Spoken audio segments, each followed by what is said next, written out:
ನೆಲಮಂಗಲ ಮಹಿಳೆಯರ ಕ್ರಿಯಾಶೀಲತೆಗೆ ರಂಗೋಲಿ ಸ್ಪರ್ಧೆ ಸಾಕ್ಷಿ. ಶಾಶ್ವತ ಕುಡಿಯುವ ನೀರಿಗೆ ಮಹಿಳೆಯರ ಆಗ್ರಹ.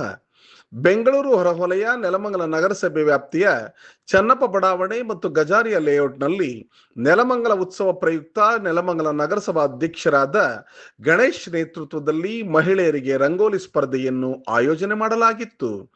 ರಂಗೋಲಿ ಸ್ಪರ್ಧೆಯಲ್ಲಿ ಗೆದ್ದಂತಹ ವಿಜೇತರಿಗೆ ಅಲ್ಲೇ ಬಹುಮಾನ ವಿತರಣೆ ಮಾಡಿ ರಂಗೋಲಿ ಸ್ಪರ್ಧೆಯಲ್ಲಿ ಭಾಗವಹಿಸಿದ ಎಲ್ಲಾ ಮಹಿಳೆ ದಾನಕರ ಬಹುಮಾನವನ್ನು ಶಾಸಕ ಎನ್ ಶ್ರೀನಿವಾಸ್ ವಿತರಣೆ ಮಾಡಿದರು. ನಂತರ ನೆಲಮಂಗಲ ನಗರಸಭೆ ಅಧ್ಯಕ್ಷರಾದ ಗಣೇಶ್ ಶಾಸಕ ಎನ್ ಶ್ರೀನಿವಾಸ್ ರವರಿಗೆ ಹಾರತುರಾಯ ಹಾಕಿ ಸನ್ಮಾನಿಸಿದರು.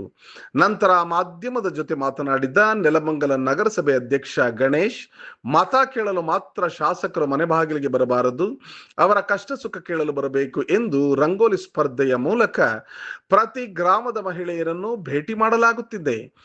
ಮಹಿಳೆಯರು ಬಹಳಷ್ಟು ಆಸಕ್ತಿ ವಹಿಸಿ ರಂಗೋಲಿ ಬಿಡುವ ಜೊತೆ ತಮ್ಮ ಗ್ರಾಮದಲ್ಲಿ ಆಗಬೇಕಾದ ಕೆಲಸ ಕಾರ್ಯಗಳ ಬಗ್ಗೆಯೂ ಮಾಹಿತಿ ನೀಡಿದ್ದಾರೆ.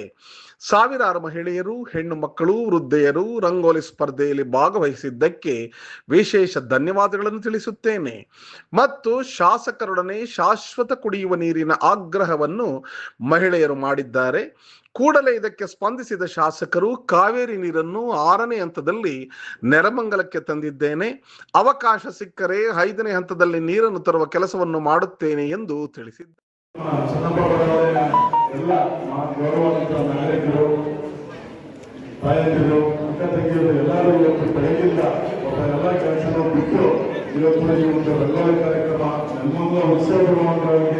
ನಮ್ಮ ಜನಪ್ರಿಯ ಶಾಸಕರು ಆಯೋಜಿಸಿರುವ ಈ ಒಂದು ರಂಗೋಲಿ ಕಾರ್ಯಕ್ರಮದಲ್ಲಿ ನೀವೆಲ್ಲ ಉತ್ಸಾಹದಿಂದ ಭಾಗಿಯಾಗಿ ರಂಗೋಲಿ ಹಾಕಿ ನಿಮ್ಮ ಅಭಿಪ್ರಾಯಗಳನ್ನ ಹಂಚ್ಕೊಳ್ಳಿ ಅಂತಲೇ ನಾನು ನಿಮ್ಮನ್ನು ಕೇಳಿದ್ದು.